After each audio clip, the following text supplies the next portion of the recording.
liberation, and Vanaprastha, the third life, he retired life, dedicated more to God, and ultimately sannyas.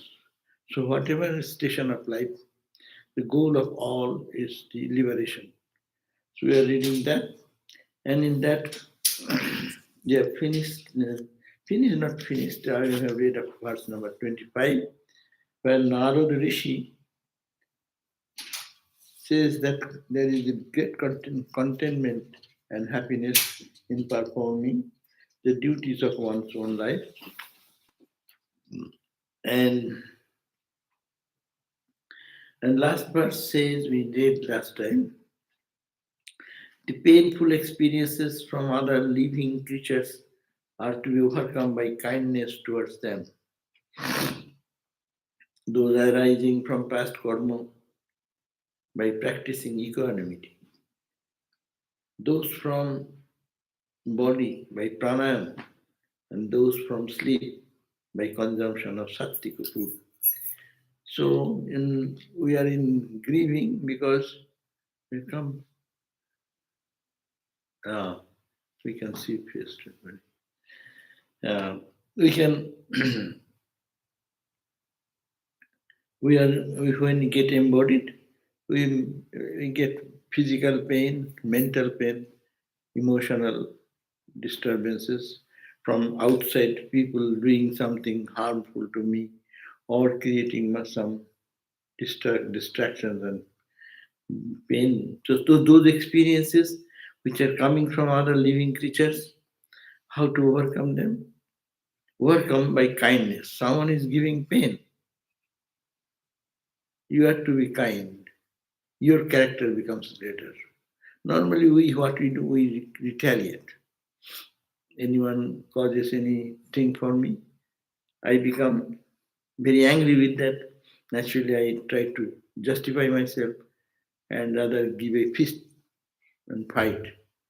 But here, how to made a life, I mean, remaining in the household life. Uh, so how to live, she says that it should be overcome by kindness towards them.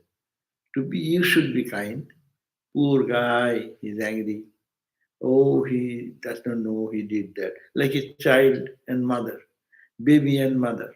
Baby does something, mother says, oh, poor baby, he does not. So any disturbance comes from anyone with a love, what a great character. So if one can do, they can enjoy freedom.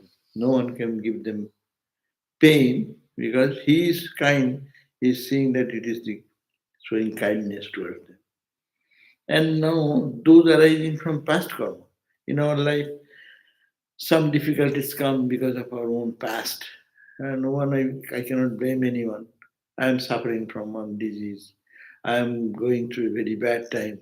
And apparently, I cannot blame anyone. Then you say it is coming from my own past life. So my own karma is creating this trouble. So how to overcome those arising from past karma? By practicing equanimity. Okay, yeah, it has come to me from my past karma. Let it go away. Let it pass. Let it pass. It is all subjective transformation. How the society was given the direction that for everything is for your own spiritual good, and you take it in that sense. Otherwise, it is a secular idea. It's only action, retaliation, fight, discontentment, and all frustrations. Those from body, bodily things, you practice pranayama, means the balance of the prana shakti. So, and those from sleep, by consumption of sattvika food, those troubles come from sleep. Sleep means over laziness. So, how to overcome that? You will take some food which is sattvika of nature. And tamas have to be conquered by sattva, and sattva by proper discrimination. This is the Gita's idea also. If you are in tamas, try to conquer it by rajas. Rajas, conquer it by sattva quality. Sattva by equanimity, perfection. So, like that's why we normally people do when they are sleeping, and you, in the morning, what do you do? Sleeping, you wake up. Tamas to Rajas. If you don't do that, and in the bed you lie down and say, I am meditating on God, then you will only sleep. So, to conquer the tamas quality, you make Rajas. Come out of the bed, do some exercise, or just go to the shower. That is Rajas activity. After Rajas, you have raised, now activities will be calm now. That's why then you come to the shrine and then wave incense. To this making you more sattvika. So tamas to rajas, rajas to sattva. So that is the way. And the sattva quality is not also good because sattva quality good for us to practice. But when you reach sattva quality, that is a danger. Sattva quality gives you the idea to be hanging on, happy with happy. I'm happy, complacent. Oh, I am getting more peace inside. I am happy. No effort to go deeper into spirituality. So that pulls you in happiness and complacency. So that is the problem of sattva quality. So we have to go beyond the three gunas. So an aspirant will succeed in all this easily if he has true devotion to Guru. Now, the concluding verse is very unusually different. He says, all this quality you can get it by serving your Guru. Out of nothing, Guru comes here. So this is it. Though sattva is as desirable experience, footnote, even that has to be controlled and regulated so that one is not diverted from the main path. Even a virtue misapplied can prove to be a danger. The story of Jadabharata, who happened to be born as a deer because of his being overkind is quoted as example. Oh, acha.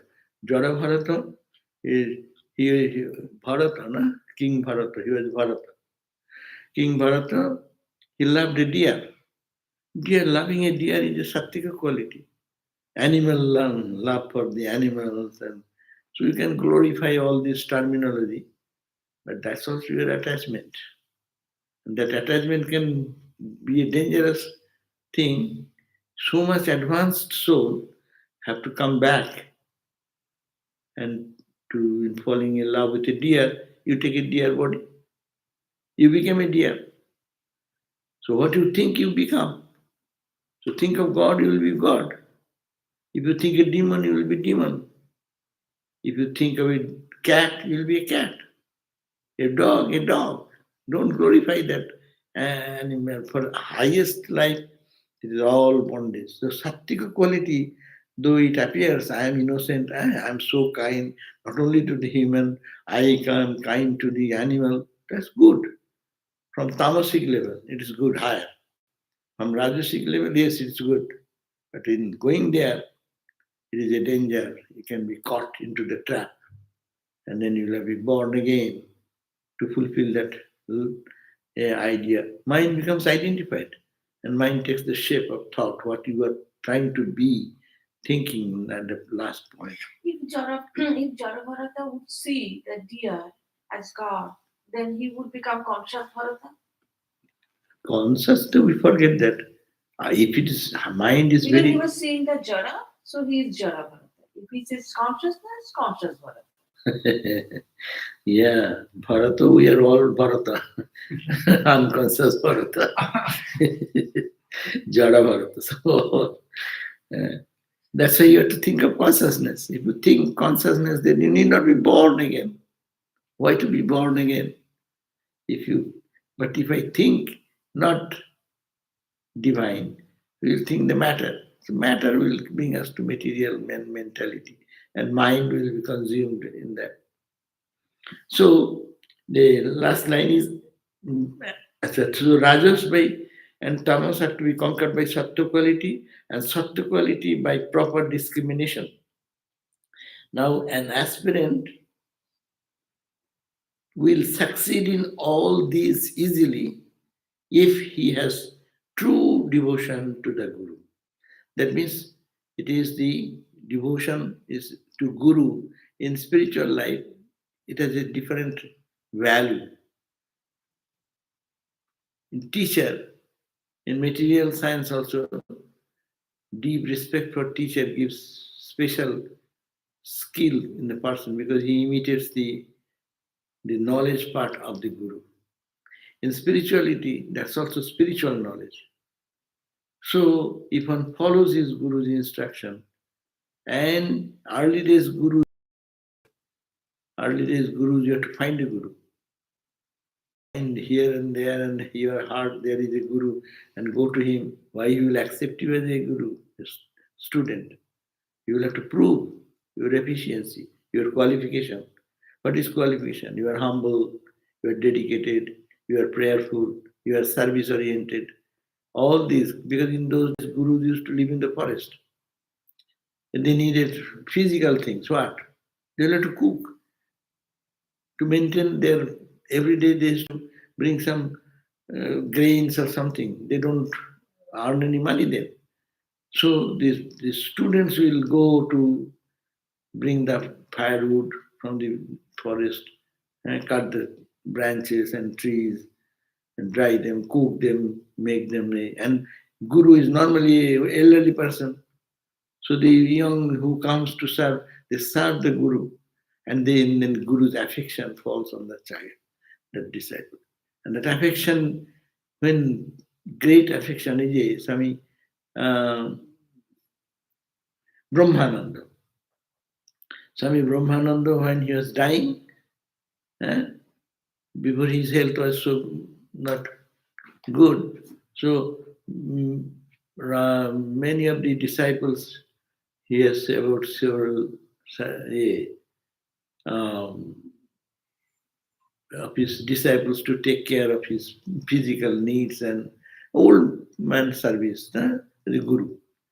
And Sri Maharaj called everyone one by one at the point of death and said, he told Swami Nirvanananda, Suji Maharaj, that you use Suji. His nickname is Suji. Nirvanananda. His Swami came here at the time of the temple inauguration in Santa Barbara. He said, you have served this body so long. You as his cook. And Swami Maharaj was very moody. He will say, just, I am hungry. You have to cook. Even he is on the travel. You have to be ready to prepare and feed him. You cannot say, oh, where shall I go? I don't find any shop. Yeah, and he will not listen anything. And he was so meticulous and he will carry whatever Maharaj needs. He will carry in his luggage all those things. His own things are not there. But what Maharaj needs, he will do that. And then he will start immediately with kerosene stove, and even because preparing, where you will get all this. He knew Maharaj may ask anytime. Anyhow, he served very sincerely and said, you have served me so much, I bless you that you will be realizing God, Brahman. আমি আশীর্বাদ করি to the ব্রহ্মজ্ঞান হোক. You attain ব্রহ্মজ্ঞান. And it is believed that he attained ব্রহ্মজ্ঞান by the blessings of Guru. So that was necessary to draw the attention of Guru's grace. Spirituality even flourishes without effort when we get our Guru's grace. And there are plenty of examples in our scriptures and our Sangha also. So they get special. That's why here it says an aspirant will succeed in all these qualities easily if he has true devotion to Guru. Now, what is Guru? He says, 26th verse, we have started reading on page 287, book number 2. If a disciple thinks of his Guru as a mere man instead of as a manifestation of the Lord himself, bringing the light of wisdom, the scriptural study and the knowledge he has gained will have all failed in their purpose as a bath given to an elephant.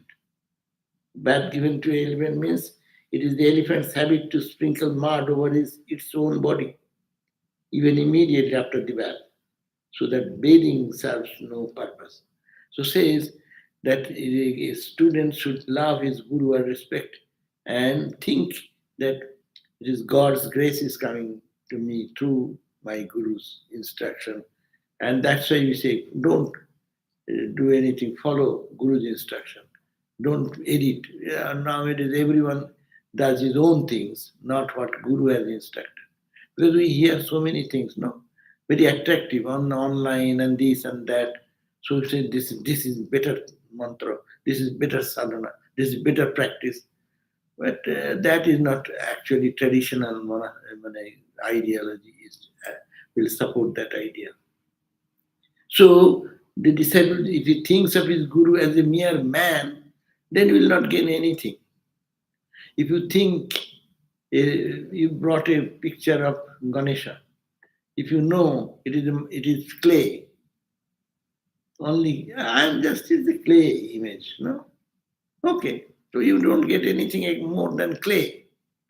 Or if it is a metallic image, it is metal. That much value you get. But when you think that it is Ganesha, the Lord of success, he is here. So you're imposing, look at that. What we do normally in our spiritual life, you're thinking it is Lord Ganesha. He is the remover of all obstacles. You are imposing to what? A piece of clay, a piece of stone, and people are getting involved and with folded palm singing the glories of Ganesha, Ganesha, Ganesha Saranam, Ganesha Saranam, Ganesha Saranam, and there and they some people get so much spiritual benefit out of it. So if you can see that in a clay image which just made by somebody, some artist, and if you don't see the clay side, you see the spiritual side in it. In a material object where it is difficult to bring, why not in your guru who gave you the blessings and the connection with Lord? Can't you think that is a manifestation of God more? Can't you feel that is I'm blessed to serve, blessed to do something for Him? And it's for my benefit because my mind is getting spiritualized. Material world does not change because one gets a darshan of the same Akali's murti. You go to Dakshineshwar. Ramakrishna used to talk to him. But if I or you go and see it is made of 8 dhatus, means 8 metallic, 8 types of metal.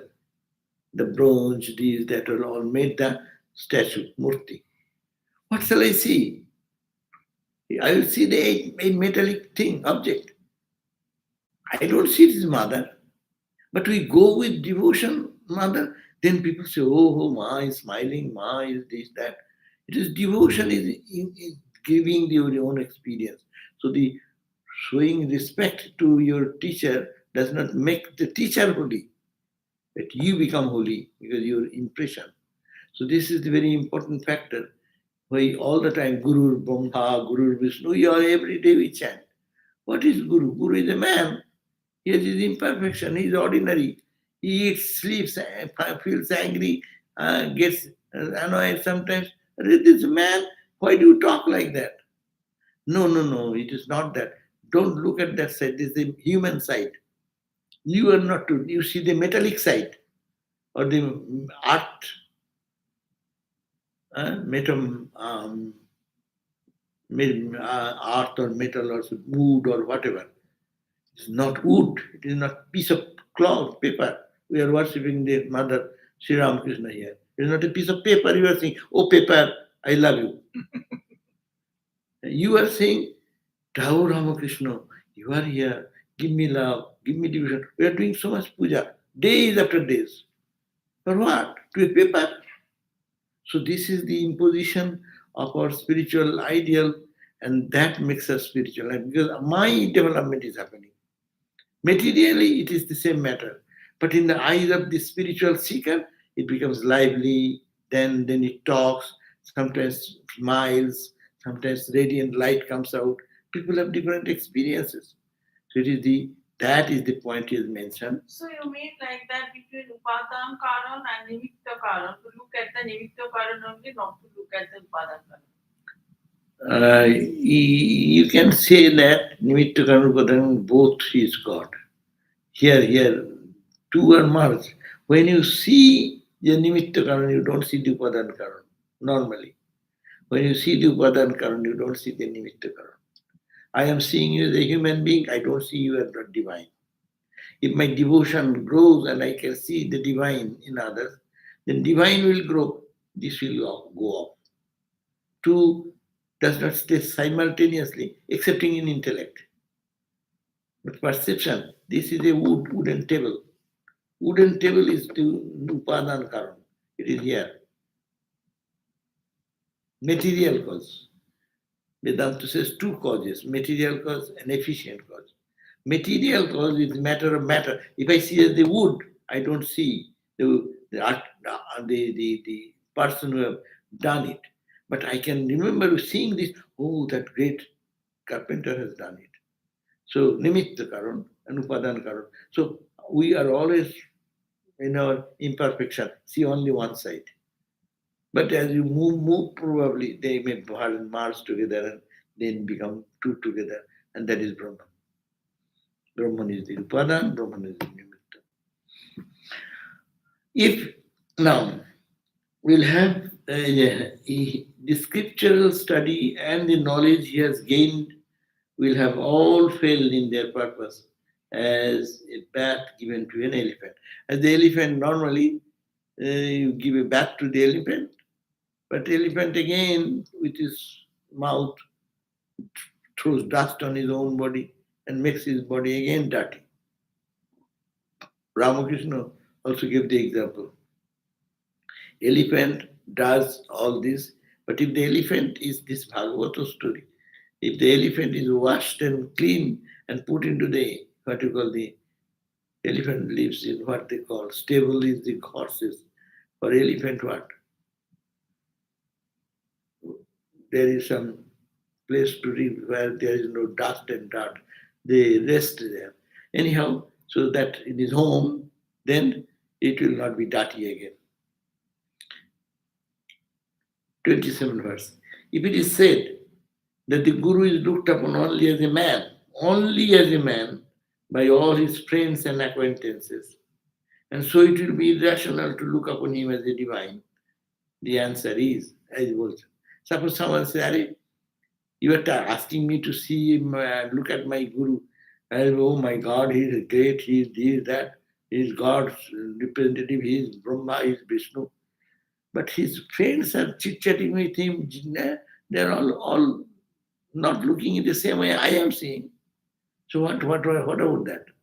If you put that question, the answer is, look, here he is Krishna, who is in reality the master of the Prakriti and Jivas, the Supreme Lord, whose feet are sought even by the masters of the yoga. Even he is considered by most of the people as a man, Krishna. While Krishna was there, Krishna, Arjuna was his friend. He didn't see him God all the time. But his divinity is not recognized by ordinary people. So when even avatars come, avatars is not recognized, but they are God himself. So it does not mean that they are not godly character. They bring their godly power within them, hidden. It is the spiritual power. So in that sense, we can look at, hence the humanity of the Guru is not argument. Hence the humanity of the Guru is no argument against his being recognized as the light of the Lord illuminating the disciple. So Guru illuminating the disciple cannot be impossible if you have the proper attitude of the disciple. Now, 28 verse. Now all these attitudes come into the mind. Therefore, control of mind is now the few verses we are talking about. All the Vedic injunctions regarding rights and charities have the control of the senses as their ultimate purpose. All the Vedis says, do this, don't do that. In our scripture says, be truthful, honest, and don't hurt anyone. All these characteristics are mentioned in the scriptures or in the Vedic regarding you do charity. These are have the control of the senses. Purpose is to control of the senses and their ultimate purpose of God realization. That means all the Vedic injunctions, all the 10 commandments we find in the Christianity and all the Buddhistic practices where do's and don'ts are mentioned, they are their ultimate purpose, they serve the control of the senses. That means our mind and senses move in their own way, but Vedic injunctions, if one follow the path of do's and don'ts at the very beginning, that helps them control their mind, their senses are controlled and helps them to go towards God. While helping the control of the senses, happen to obstruct the practices of concentration and samadhi. They are to be considered merely as purposeless hardship.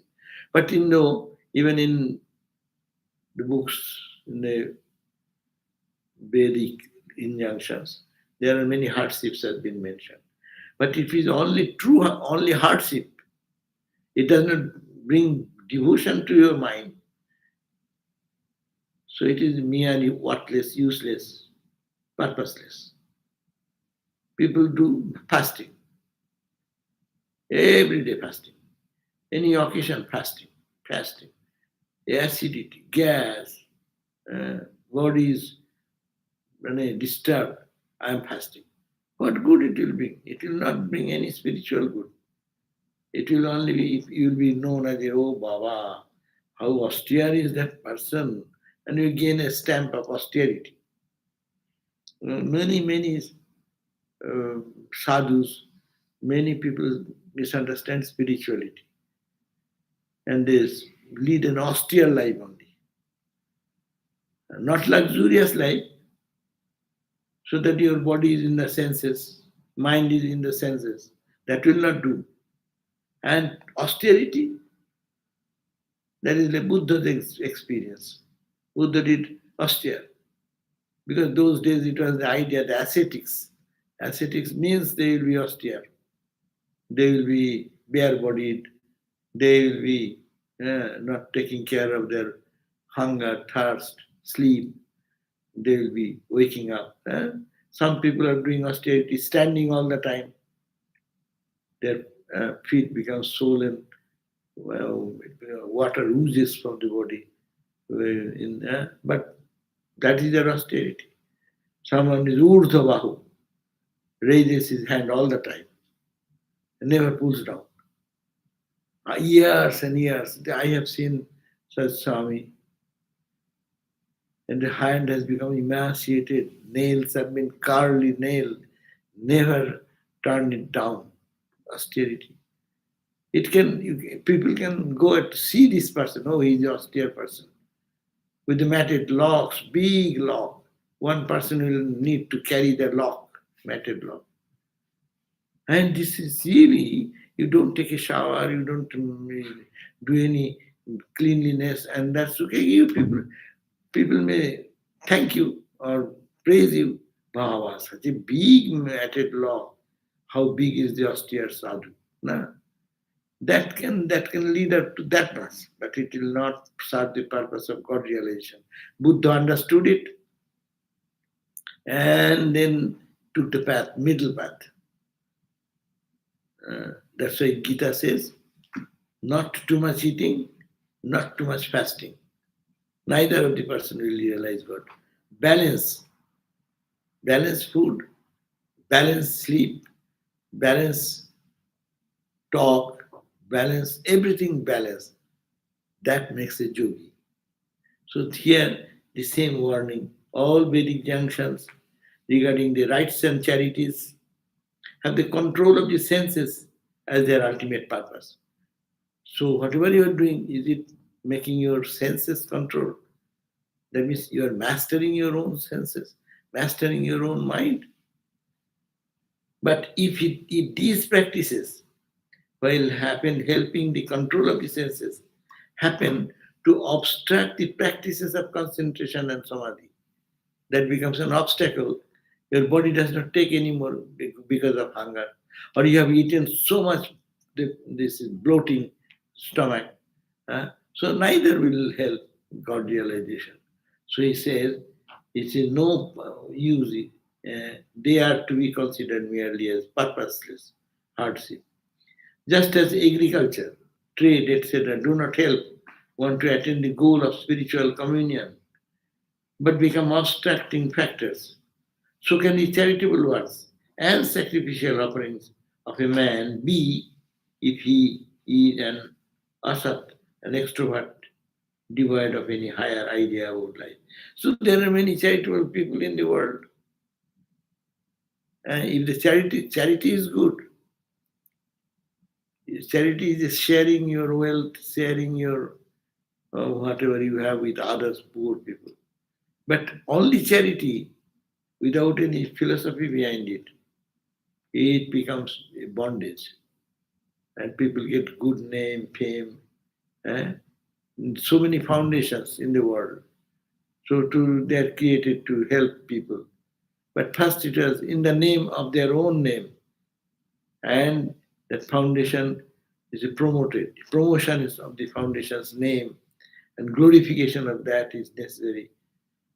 People will not give unless you, even rich people give £5, 10 or say, some little gift, but it gives hard time before giving.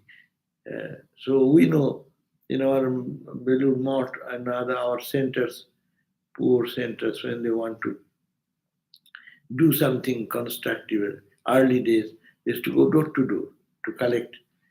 You give one rupee, 2 rupees, 5 rupees, like that, door to door. But people used to behave so badly. Swami Bhuteshananda Maharaj, our president, he was then is in the Rajkot center, Rajkot in India. And he used to go collection to shopping place, asking the businessmen to give some donation. And their monthly, some say, okay, I will pledge, I'll give 1 rupee every month. 1 rupee. That great Swami used to go collect that 1 rupee by cycling. And then he became the president of the order. No? And learned, highest learned person. He translated in Rajkot in many of the Lila Prasanga, and that means Great Master and other book, very scholarly person.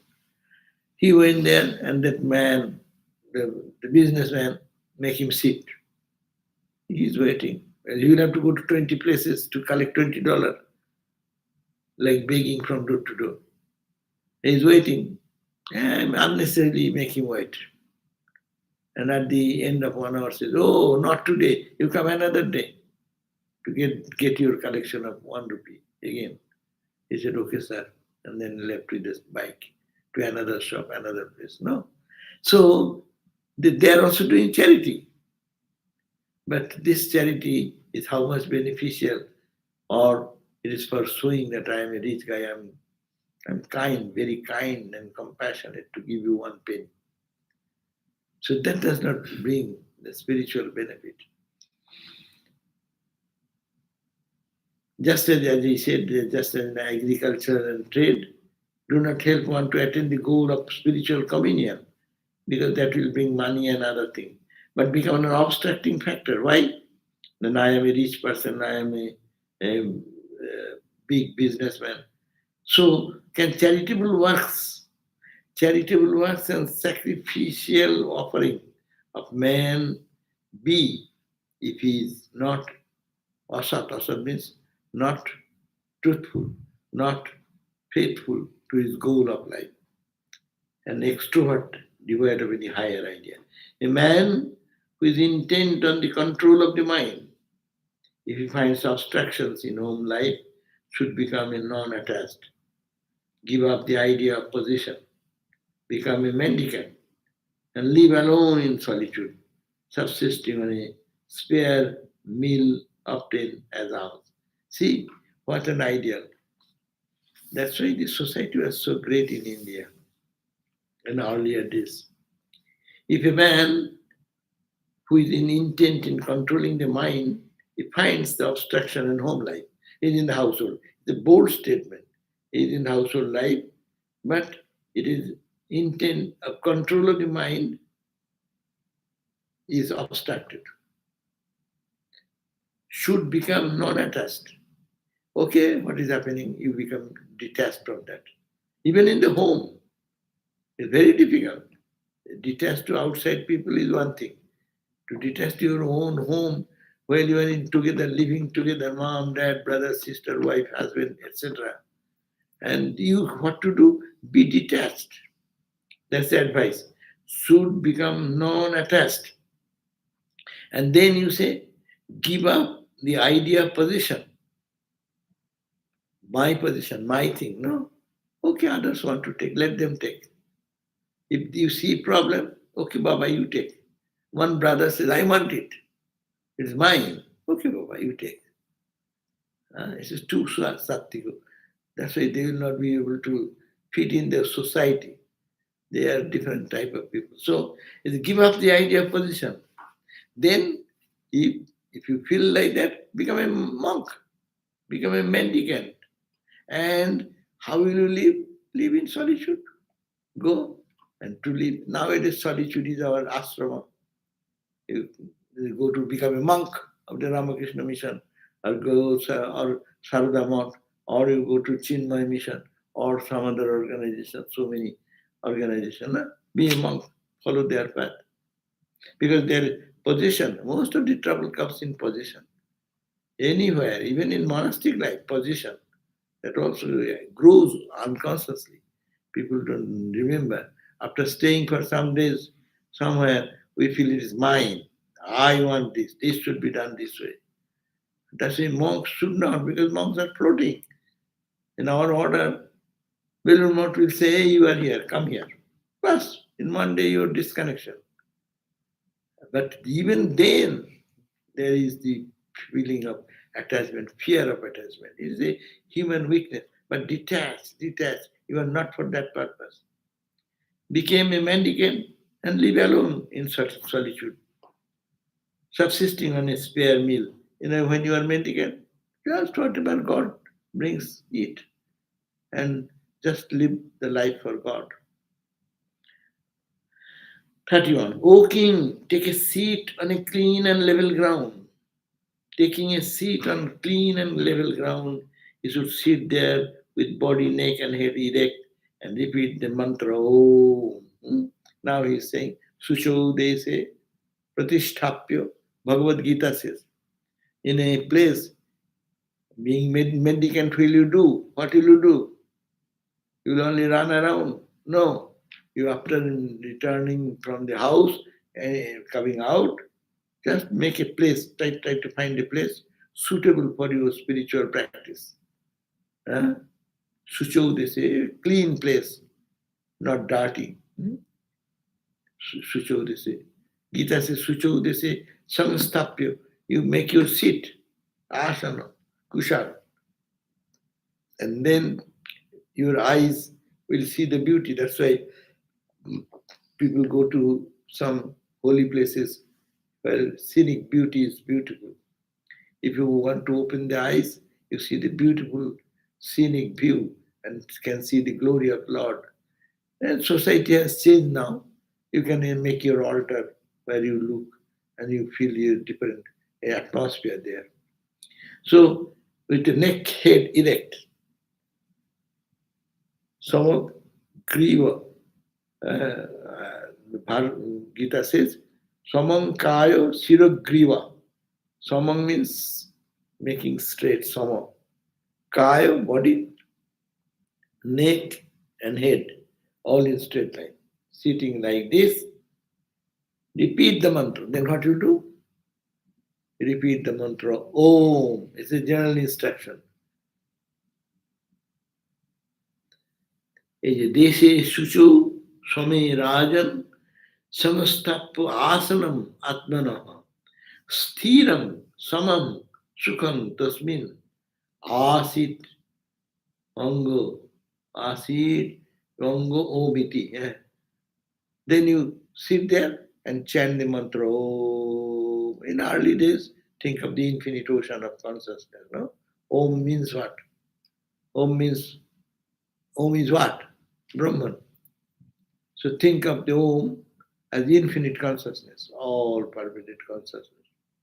Until the mind is free from desire, he should sit with eyes half closed, as if looking on the nose, and regulate prana and apana by pranayama.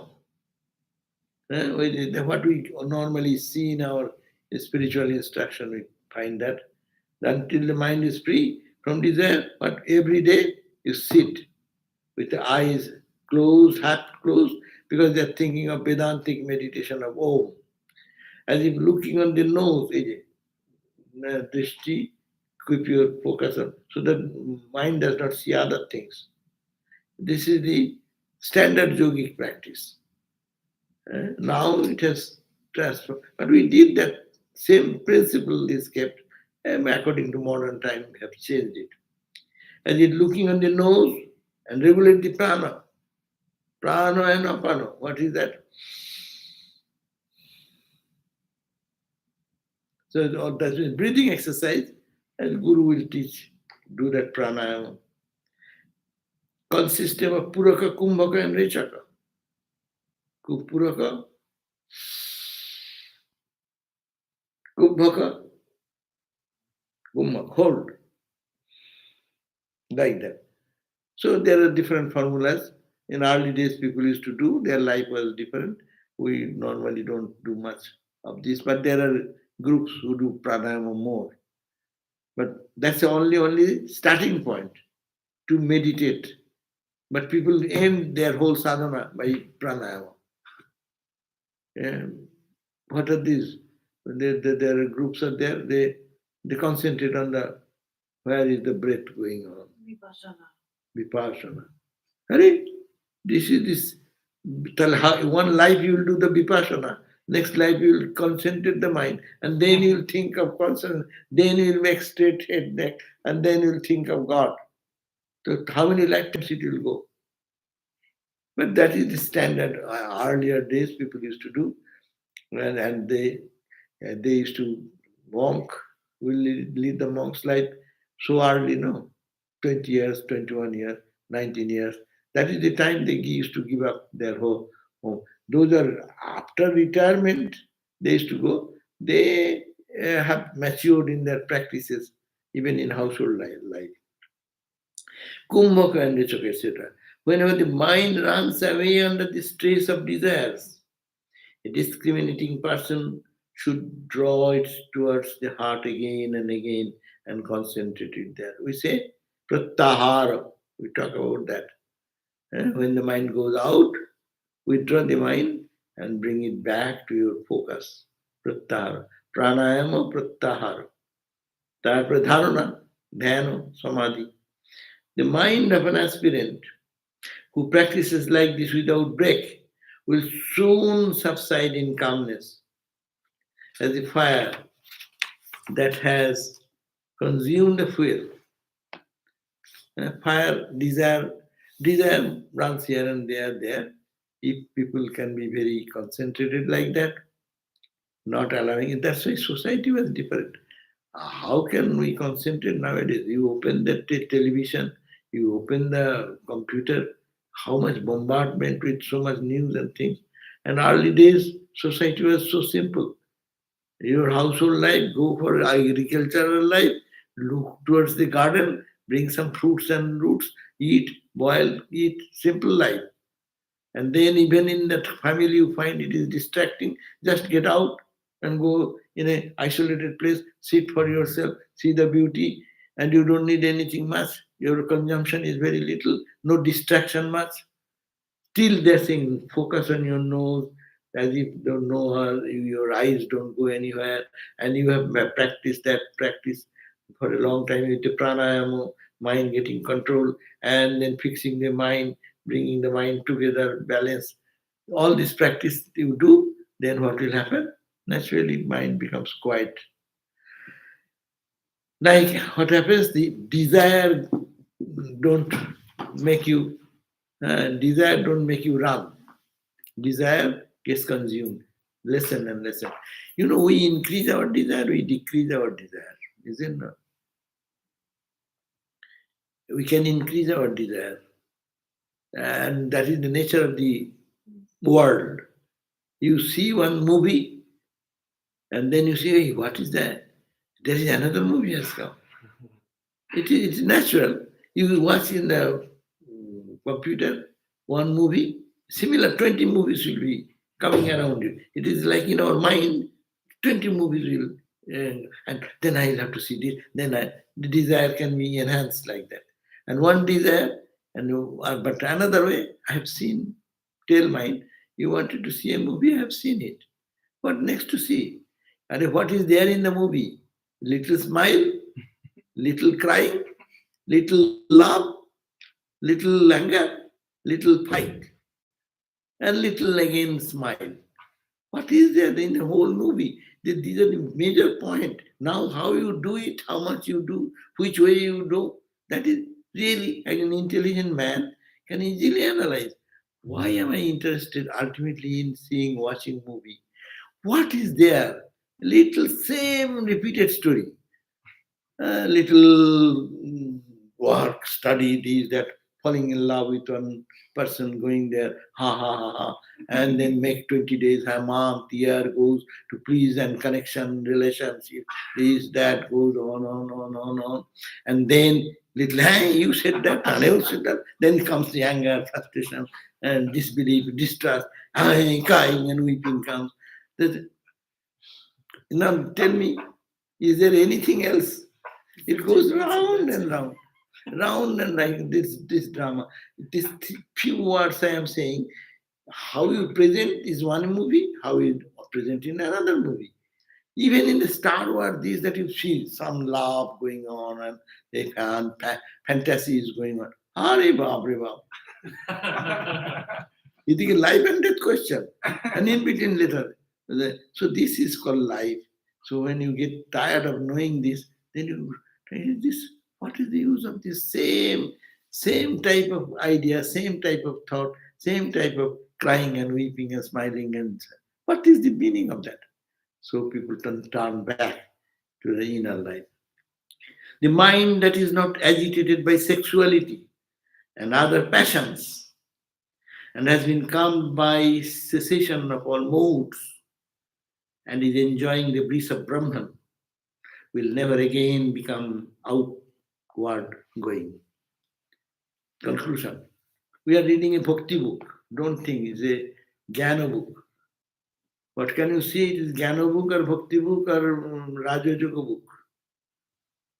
If I am not taking time enough, but if I take time, each verse can be taking us tremendous time to bring the philosophy of entire Raja Yoga, the entire Jnana Yoga. So the point is God realization. So that means self-control. So long they are talking about self-control. Now this self-control, you may say it is for the monks. Well, no, it is for all. In a life situation, in any situation of life, they are called the humans, they are called godly. The animal you call because they are in control of the senses. Anger, hunger, kill someone when you are hungry. A human being don't kill even when they are not hungry. Animals, they hungry, they go for their prey and then kill. But human beings, not hungry, not to disturb anyone, but do go and kill someone, destroy the peace of someone. We are worse than in some places. This and the animalistic nature is so deep. So it is the control, self-control. Hinduism, the greatness of Hinduism, never allows you to indulge in wrong direction. So you have to be spiritual. First mind, stop your vagaries of mind. Stop running after the senses. You will have to do that. Otherwise, you're bhakta or you are a jnani. There's no escape. Or a yogi, no escape. Follow this principle. Now, all ashramas, ideal is this self-control. And self-control will lead you to the maturity of the mind, and maturity of the mind will lead you to God realization. That's the whole purpose. 36. A person who has once left the state of a householder, which is the field of the acquisition of dharma, artha, and kama, to become a sannyasin, but again goes after those threefold worldly values, is a shameless man, an eater of his own vomit.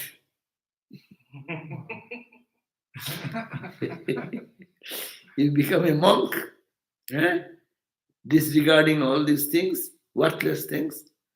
And after doing that, attaining the monastic vows or monk's life of renunciation, then again look after all those things and trying to test them, you are eating your own vomit. That means distasteful. What a disgrace, what a distaste.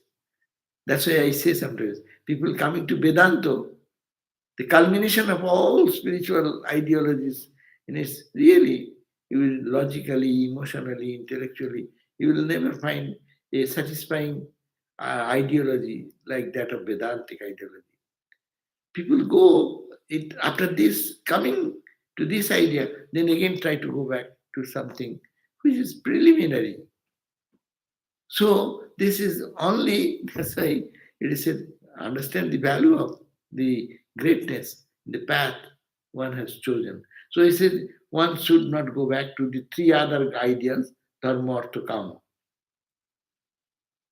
Righteous living is a fundamental thing. Don't talk about spirituality. You have no fundamental thing.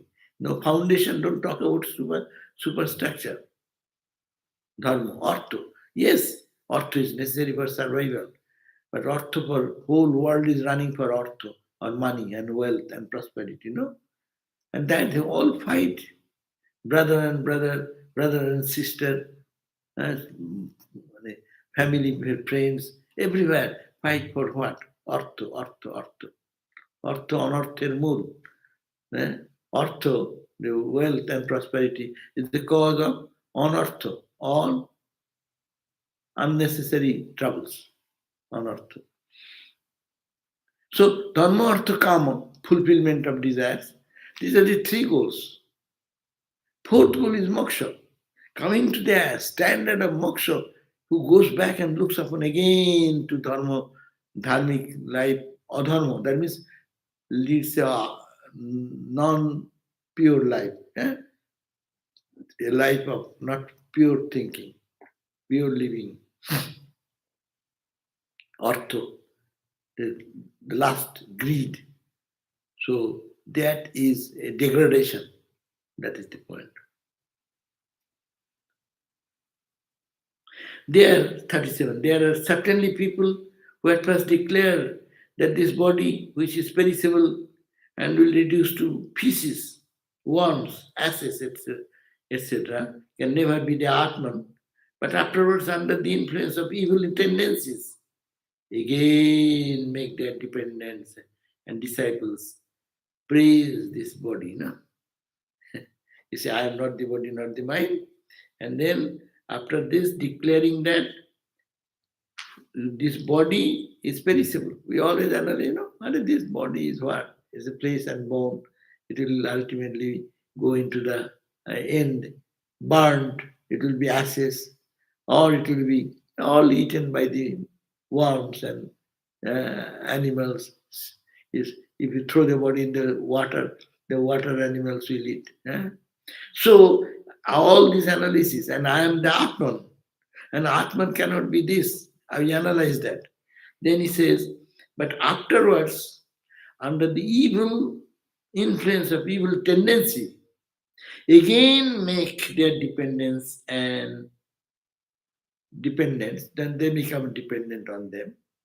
And at the same time, disciples praise, some people pan. Ah, Swami, you are so great, you are so beautiful. Ah. Again, they got caught into the trap of this body, they get entrapped into this praise of this body. See, that means we cannot, Maya is so deep. Once you say that I am not the body and analyze everything, but body identity again pulls us into the ditch again. A householder's abandonment of the prescribed rights and duties, a brahmachari's violation of his vow of celibacy, a Banaprasthi's fondness to live in towns and villages, a sannyasi's addiction to sensuous indulgences. Such conduct marks them as mere pretenders and as the meanest followers of their respective ashramas. They are the victims of the Lord of Maya. They are to be pitied and avoided. So, whether you are a brahmachari, losing your vows, celibacy, and the 4 points he has given. A householder person, abandon the prescribed duties and rights. What is this? He has to follow the what duties and responsibilities. If he does not do that, second, a brahmachari whose violation of his vows of celibacy, and the third, retired, vanaprastha, the fondness to live in towns and villages. Retire means free from hustle and bustles of life, to isolate. That's why people go to the ashrama, to lead in a calm, quiet place. But this hustle and bustle and distractions have got. And still engages in that, live in that hustle bustle situation. And a sannyasi monk, addiction to sensual indulgences, such conduct marks them as mere pretenders and as the meanest followers of their respective ashramas. That means they are failures in their path of spiritual practice, in being whether a brahmacharya, garastha, vanaprastha, or sannyas. Everyone should be careful so that they can follow their path correctly. Victims of the Lord's Maya, they are to be pitied. They are the victims of Maya. Maya always casts a spell and makes them forget. When a person has come to understand that the man is one with existence, knowledge, and bliss, why should that knowing one, who must have already swept away all his tendencies from sensuous indulgences from the mind, again get engrossed in such indulgences and fatten his body? When know that I am Atman, why then should the knowing one who knows intellectually that I am the Atman, Suddha, pure, I am not the body and not this, why they get entangled in this way? Because of the Maya's power. Okay, so we'll read the rest. This is some places are very wonderful in the Bhagavatam. So we learned little today about the failures and frustration in all stages of life. That's why every place there is a fear of fall. Everywhere there will be caution and carefulness to reach the goal. After reaching the goal, you are free. After getting your PhD, you need not have to think of going into master's degree course and anything. But before that, you will have to work hard. Okay, we'll have our next class at 7:30, Seta Upanishad. And we end here today now here.